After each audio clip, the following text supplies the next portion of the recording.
Hello YouTube, take two. Alright, so we're gonna work on our Walker Bulldog video again. We're gonna make this quick because last time I tried making a video it cut out just a little over 10 minutes. Here's the decal sheet. We're gonna be doing JSDF marking scheme A. That would be this one. We cannot use decal number 106, but we can use the Japanese flags. And I will get to the reason as to why we cannot use that. Here we go. We have the model, the M41. And this is the completed model, built and painted but not weathered. As we can see here, we cannot use decal numbers 106 because they are covered up by this little sleeping tarp. But we can still use our Japanese markings on the front cheeks of the vehicle here. You'll notice there's no light guards on here because, well, as usual, anytime you're dealing with light guards on a plastic model kit, you'll find that they are unrealistically a little on the thick side. I might try to make my own out of metal or something, but until then we'll just leave these off.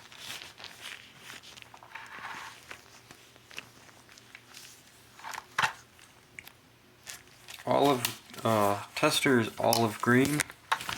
Whoa! Painted on the fuel tanks on both sides.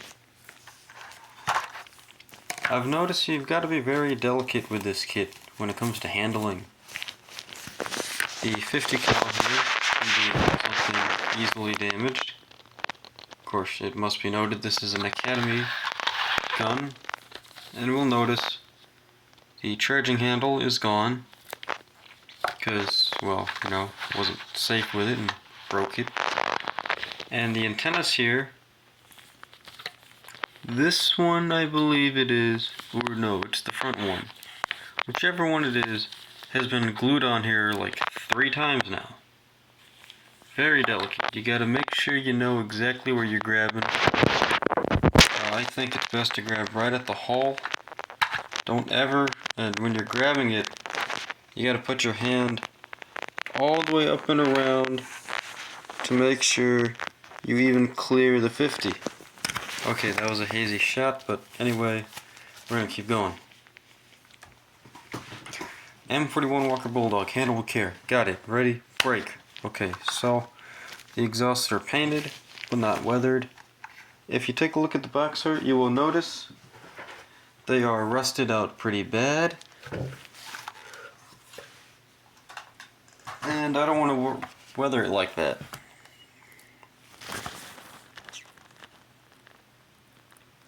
See, that's not the effect I'm going for. The effect I'm going for is a little cleaner. Just rusted right around the exhaust pipe, and maybe some damage here and there. Some charcoal or some pencil shavings can be run around in here, but I don't want it overly weathered. What's odd is you'll notice the track links look very, very clean. The exhaust is not. I think they should be a bit dirtier then, but then again, this is an artwork. We don't care. We'll take the box and throw it away now. We don't need that. Alright, so we're going to continue. I'm low on power. That's all good. Fine and dandy. Road wheels are painted in a camouflage. Just one wheel looks different. Green or brown wheels. You'll notice the drive sprockets are both the same color of JSDF brown. And both my front idlers are JSDF olive. Not sure if I was trying to go for that, but that's how it ended up. Tools, I'm told were painted green, but I might paint these wooden and pick out the details better. You got an axe here and a shovel, and this little thing goes onto a piece of rod, which is probably this piece here, and that's your pickaxe, which is assembled in 2 pieces, it seems like. Well, in real life it would be. Periscopes are painted black. I'm told there should be like glass in here on the driver's vision blocks. These, as you can see, have no glass in them, and you can stick something right through it. I might take some Tester's Clear Part Cement and or Window Maker, as this is called, and try to make some windows for these. I don't know. We'll see how far we get with that. 6 minutes have passed. Alright, good. Now almost 7. So yeah, we're just gonna put some decals on. I have to do the other set of track here. For the tracks, if you're wondering, I use Revell Rust color, but I don't really like it. It's too reddish and too pink. I would use a different color maybe, but then again I'm going to be mudding these up and getting them really dirty, so who cares. Vallejo Model Air's black is used for the pads, and I don't have an airbrush, but I find Model Air paints work really good with paintbrush, so now you know. In here I've been doing some work. I don't know if you can see, but I had Revell white primer and black paint all in here, and I tried to just hide it with more black paint or the JSDF green. Fix my tracks. Why are they warped? There we go. Fixed. So that is that. And same thing on this side. They were white, but I didn't want that, so a little touch of green and some black hides that in shadow, but then again we're putting mud in there anyway later. Another thing you'll notice, I've got all my tools and my camping gear up here on the turret, but I decided to add something. Down here we have a piece of mesh, like plastic mesh, wire looking thing, painted black, then lead belcher, and then Tester's Rust. Tester's Rust is actually that darker orangey color that looks more like rust, and I like that. I know, I'm flying through here. It's amazing. We're going really, really fast. But I hope you guys can keep up. So stay with me. We're not done yet. Well, maybe you are, but I don't know. Turret, as it should, spins. You spin me right. Okay, no, we're not using that song. Okay, go back to your travel lock. There you go. Now it won't spin. I wish this thing moved up and down, but then again, I kind of wish I'm kind of happy that it doesn't move up and down. Things that need to be done in the future.